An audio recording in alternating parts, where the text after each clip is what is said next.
क्या भागलपुर में गंगा नदी पर बने विक्रमशिला सेतु का टूटना सम्राट सरकार के लिए इस साल की सबसे बड़ी मुसीबत बन चुका है? आखिर ऐसा क्या हुआ कि जिस महासेतु को चालू करने के लिए पहले 3 बेली ब्रिज की बात हो रही थी, वहां अचानक चौथे बेली ब्रिज की आपातकालीन एंट्री करानी पड़ी। और सबसे बड़ा सस्पेंस 3 मई की उस काली रात को जब इस पुल का एक हिस्सा भरभरा कर गंगा में समा गया, तो उसके बाद से अब तक प्रशासन ऐसी कौन सी तकनीकी खराबी छिपा रहा था जिससे जून की डेडलाइन आते ही आनन फानन में बदलना पड़ा? क्या चौथे पिलर में आई दरार इतनी खतरनाक है कि अगर बिना सोचे समझे पुल खोला गया तो भागलपुर में सुल्तानगंज या अगवानी घाट जैसा कोई दूसरा बड़ा हादसा हो सकता है? आखिर क्यों देश के रक्षा मंत्रालय और बॉर्डर्स रोड्स ऑर्गेनाइजेशन यानी BRO को इस रेस्क्यू ऑपरेशन में इस तरह से कूदना पड़ा? नमस्कार दोस्तों, आप देख रहे हैं YBN बिहार झारखंड। अगर आपने अभी तक हमारे चैनल को सब्सक्राइब नहीं किया है तो फौरन कर लें, नीचे दिए गए लाल बटन को दबाएं और बेल आइकन का बटन दबाना ना भूलें, क्योंकि आज हम भागलपुर की लाइफलाइन कहे जाने वाले विक्रमशिला सेतु की वो पूरी इनसाइड स्टोरी आपके सामने रखेंगे, जिसे शॉर्टकट पे नहीं बल्कि हर एक बारीक और टेक्निक पहलू के साथ समझना बहुत ज़रूरी है। इस पूरे संकट की गहराई को समझने के लिए हमें सबसे पहले उस तारीख और उस वक्त पर जाना होगा जिसने पूरे अंग क्षेत्र और सीमांचल की रफ्तार पर एक बहुत बड़ा ब्रेक लगा दिया।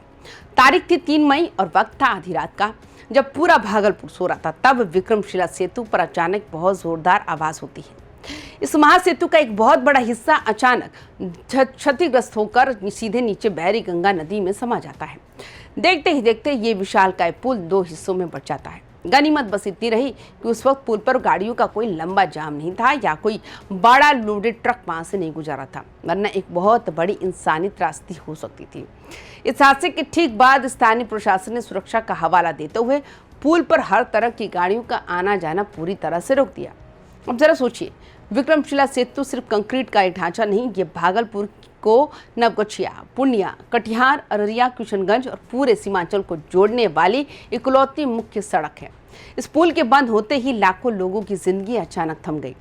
मंडियों में किसानों का माल फंस गया, सब्जी और फल सड़ने लगे, मरीजों को ले जा रही एम्बुलेंस के पहिए थम गए और भागलपुर पूरी तरह से बाकी जिलों से कटकर एक टापू की तरह बन गया। जब राज्य सरकार को ये बहुत अच्छे से समझ आ गया कि इस पुल की मरम्मत पुराने और पारंपरिक ढर्रे पर करने में महीनों या शायद सालों का वक्त लग सकता है और जनता का गुस्सा 7वें आसमान पर है, तब मुख्यमंत्री सम्राट चौधरी के निर्देश पर एक इमरजेंसी रेस्क्यू प्लान तैयार किया गया। शुरुआत में तय हुआ था कि बॉर्डर रोड्स ऑर्गेनाइजेशन यानी BRO की मदद से 3 अस्थायी बेली ब्रिज बनाकर टूटे हुए हिस्से को आपस में जोड़ दिया जाएगा। 2 ब्रिज का ढांचा तैयार भी हो चुका था और तीसरे का काम आखिरी चरण में चल रहा था। लेकिन इसी बीच जब एक्सपर्ट्स और इंजीनियरों की टीम ने पिलर्स की दोबारा गहराई से जांच की तो एक ऐसी रिपोर्ट सामने आई जिसने सबके होश उड़ा दिए। पता चला कि चौथा पिलर भी अंदरूनी तौर पर पूरी तरह से हिल चुका है और उसमें भारी क्षति हुई है। चौथे पिलर की इस खतरनाक स्थिति को देखते हुए पथ निर्माण विभाग के मंत्री शैलेंद्र ने तुरंत मुख्यमंत्री सम्राट चौधरी को इसकी पूरी रिपोर्ट सौंपी। सरकार बिहार में पुल को लेकर पहले ही बहुत बदनामी झेल चुकी है, इसलिए वो कोई भी ऐसा नया रिस्क नहीं लेना चाहती जिससे पुल चालू होने के बाद दोबारा गिर जाए और कोई बड़ा हादसा हो जाए। आनन फानन में बिहार सरकार ने दिल्ली स्थित रक्षा मंत्रालय को एक नया प्रस्ताव भेजा कि हमें 3 नहीं बल्कि एक चौथे बेली ब्रिज की भी सख्त जरूरत है। मामले की गंभीरता को देखते हुए देश के रक्षा मंत्रालय ने भी तुरंत अपनी मंजूरी दे दी और BRO को चौथे बेली ब्रिज के निर्माण का आदेश जारी कर दिया। अब भागलपुर और सीमांचल के लोगों के मन में अब सबसे बड़ा सवाल ये है कि इस पुल पर गाड़ियों के पहिए आखिर कब से घूमने शुरू होंगे? अगर सीधे शब्दों में कहे तो इस चौथे ब्रिज के फैसले ने लोगों को मिलने वाली राहत की तारीख को थोड़ा और आगे बढ़ा दिया है। पिछले कुछ दिनों से भागलपुर और आसपास के जिलों में मौसम का मिजाज काफी खराब रहा है। तेज हवाओं, आंधी और बारिश की वजह से ऊंचे पिलर्स पर लोहे के भारी भरकम गडर्स को फिक्स करने में BRO के जवानों और इंजीनियरों को भारी दिक्कतों का सामना करना पड़ रहा है। इसके ऊपर से लोकल लेवल पर बिजली की लगातार होने वाली ट्रिपिंग और कटौती ने वेल्डिंग और क्रेन के काम को और ज्यादा धीमा कर दिया, जिससे काम समय पर पूरा होने पर अड़चनें आ रही हैं। फिलहाल राहत की बात यह है कि तीसरे बेली ब्रिज के फ्रेम में लोहे की भारी प्लेट्स बिछा दी गई है और उन्हें नट बोल्ट से पूरी तरह फिक्स करने का काम दिन रात चल रहा है। लेकिन चूंकि अभी चौथे ब्रिज का ढांचा भी खड़ा करना है, इसलिए प्रशासन ने पुल चालू करने की जो संभावित तारीख जून के पहले हफ्ते में रखी थी उसे अब बढ़ाकर 7 जून कर दिया है। भागलपुर के DM नवल किशोर चौधरी खुद लगातार मौके पर कैंप कर रहे हैं और इंजीनियरों के साथ बैठ के कर रहे हैं। उनका कहना है कि 140 फीट का एक और स्पेशल स्लैब लगाकर गैप को पूरी तरह से कवर किया जा रहा है और 7 जून से पहले हर हाल में ट्रायल रन शुरू करने की पूरी कोशिश की जा रही है। इस पूरी इनसाइड स्टोरी का जो सबसे महत्वपूर्ण और तकनीकी विश्लेषण है वो ये है कि 7 जून को पुल खुलने के बाद भी भागलपुर के लोगों की मुश्किलें पूरी तरह से खत्म नहीं होने वाली। आखिर ऐसा क्यों है? क्योंकि बीआरओ और आईआईटी पटना के एक्सपर्ट्स इस पुल को लेकर इतने ज़्यादा फूक फूक कर कदम रख रहे हैं। सरकार और बीआरओ ने ये बिल्कुल साफ कर दिया कि ये जो बेली ब्रिज बनाए जा रहे हैं ये केवल एक टेम्परेरी अरेंजमेंट है ताकि लोगों को तुरंत राहत दी जा सके। जब इस पुल को खोला जाएगा तो इस पर केवल हल्के वाहन जैसे ऑटो, टोटो, मोटरसाइकिल, एम्बुलेंस और छोटी कारें ही चल सकेंगी। जितने भी भारी वाहन हैं जैसे बड़े ट्रक, मल्टी एक्सल गाड़ियां या बड़ी अंतर्राज्यीय बसें, उनके चलने पर फिलहाल पूरी तरह पाबंदी रहेगी।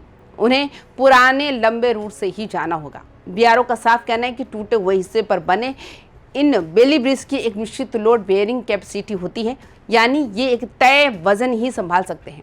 निर्माण कार्य पूरा होने के बाद आईआईटी पटना की स्पेशल एक्सपर्ट टीम इस पूरे लोहे के ढांचे की वैज्ञानिक जांच करेगी। जब उनका सफल ट्रायल रन पूरा हो जाएगा और वो अपनी सुरक्षा सर्टिफिकेट, फिटनेस रिपोर्ट दे देंगे, तभी आम जनता को इस पुल पर जाने की इजाज़त मिलेगी। तो इस पूरे घटनाक्रम के बाद अब आगे क्या होने वाला है? सबसे बड़ी चुनौती ये है कि जब तक विक्रमशिला सेतु के समानांतर बन रहे नए 4 लेन पुल का निर्माण कार्य पूरा नहीं हो जाता, तब तक भागलपुर और नवगछिया के लोगों को इसी अस्थायी बेली ब्रिज के भरोसे ही अपनी जिंदगी काटनी होगी। अगर इस बीच भारी वाहनों ने प्रशासन को चकमा देकर या चोरी छिपे इस पुल पर आने की कोशिश की तो स्थिति दोबारा कंट्रोल से बाहर हो सकती है। रक्षा मंत्रालय और बीआरओ ने मिलकर रिकॉर्ड समय में जिस तरह से 4 बेली ब्रिज खड़े किए हैं वो वाकई काबिले तारीफ है। लेकिन मुख्यमंत्री सम्राट चौधरी और उनकी पूरी टीम के लिए अब असली परीक्षा ये सुनिश्चित करने की है कि 7 जून की ये नई डेडलाइन किसी भी कीमत पर फेल ना हो। ऐसा इसलिए क्योंकि सामने मानसून खड़ा है और अगर गंगा का जल स्तर बहुत ज़्यादा बढ़ा तो नदी के तेज बहाव के बीच काम करना नामुमकिन हो जाएगा और मुश्किलें दोगुनी हो जाएंगी। तो आपको क्या लगता है, क्या भागलपुर के इस महासेतु का टूटना सिर्फ एक तकनीकी खराबी थी या इसके मेंटेनेंस और रखरखाव में विभाग की तरफ से कोई बड़ी लापरवाही हुई थी? अपनी राय नीचे कमेंट बॉक्स में जरूर साझा करें। बाकी तमाम खबरों के लिए देखते रहिए YBN बिहार झारखंड। नमस्कार।